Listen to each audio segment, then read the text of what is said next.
We've decided, or our boss has decided, that we really need to get the cross-functional team or a team of people together to help us solve a problem, prioritize things, gather information for design. Whatever it is, we're being asked to host a meeting, a co-working meeting with our team. Just scheduling those things can be difficult by getting our meeting on someone else's schedule because their schedules are already so full. So we're already careful about who it is we're inviting and who it is that we really need to get information from or to be there. We sometimes run into a challenge where people just say, "No, I can't make that meeting," or "It's not a priority for me." They've decided that whatever it is that you need to talk about isn't worth the investment of their time.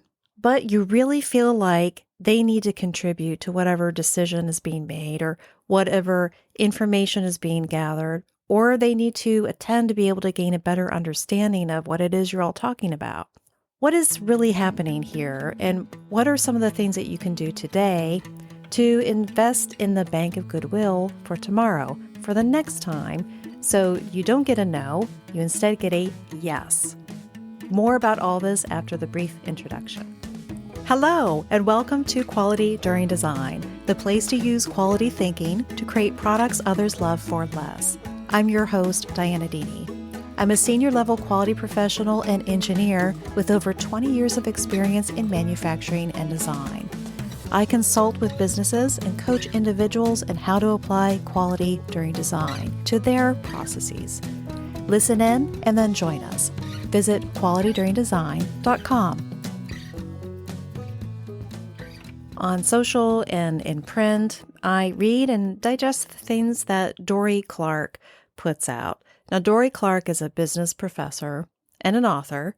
She talks about being strategic with our time and priorities, or at least that's one of the topics that she talks about. She recently posted on LinkedIn with a video, and I will link to it in the podcast blog. One of the points that Dorie makes is for us to say no to meetings where we don't need to be, doing things we don't need to do. We are all constantly bombarded and requested for us to give our time to different things, to different meetings, just in work, in different meetings. And then you add just life in general, and our schedules can be pretty full. So Dorie's point is to prioritize what it is that's important that we need to attend so that we can save some of our time for our own creative endeavors, our own work, the things that are priority for us to get done for ourselves and for others, for our responsibilities. I'm sure you've also heard of the urgent important matrix. It's a 2x2 chart where you take your tasks and you put them into one of four quadrants based on the urgency of it and the importance of it. These are all ways that we can prioritize our tasks and our decisions. What does this all mean for us? Well, we should do this too, right? Yes, we should prioritize our time too. What this also means is that our cross-functional team is also doing it. So when we want to have a working meeting with them to get design inputs and prioritize them, or do a risk analysis, or have some other effect on our design decisions before we start engineering design, we might get a no from our team. As engineers, we like to work with data, or at least many of the engineers that I know like to work with data. And data is important. With data, we look for things like trends and patterns and limits, and those are all excellent skills to be able to use. When we're facilitating meetings with our team, what we're really doing is we need to pull the information out of the people that are at the meeting. We need to pull the information out or pull out the truth, which is a little bit of a different skill set. It's not data, it is information. Generally, people want to contribute their ideas, especially if it's going to help do awesome things like create new products that other people are going to really love using. They want to contribute, but they also need to protect their time. We're inviting them to a meeting to discuss something. Looking at that invitation when they open it, they are assessing whether or not they want to come. Our team is judging our invitation. How is our team going to prioritize our request? What has been their experience in participating in our meetings before? Some things they consider is, was it really value added? Did I walk away from our exercise with a better understanding of something? Was I respected and given a voice during the meeting? Was my opinion considered, or was it just lip service, saying that we really wanted their input, but they didn't really want it? And what happened to the information? Did it affect the design, or did it just sort of fizzle out and disappear? If their experience with us previously has missed the mark, they may now say, no thanks, because now it's no longer a priority to participate in our co-working sessions. And it's a shame for us because now we're missing an important viewpoint and source of design inputs.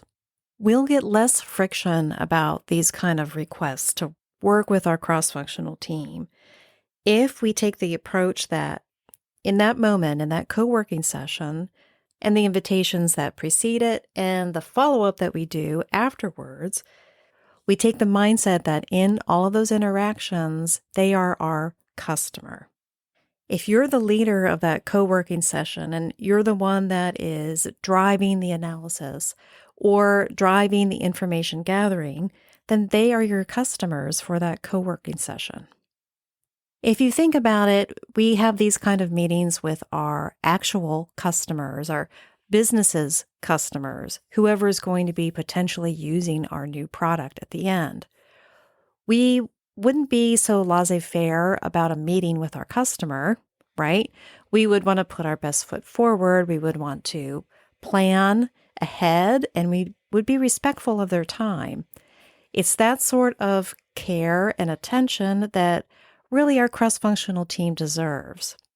When we take that care and attention, they are going to want to participate more in co-working sessions with us, and the information flow is going to become easier and more abundant.